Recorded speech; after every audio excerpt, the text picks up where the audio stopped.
Chika Minute, ano ang gusto mong mag-last forever sa life mo? Ano yon?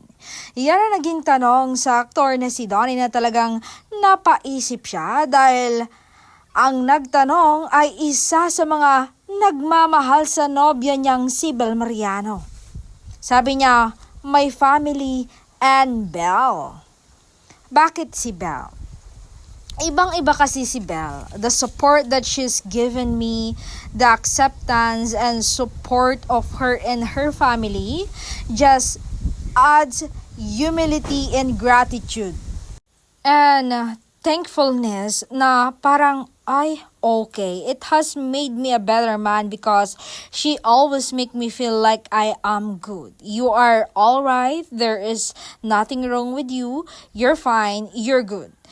And of course, she's the best talaga na makasama habang buhay.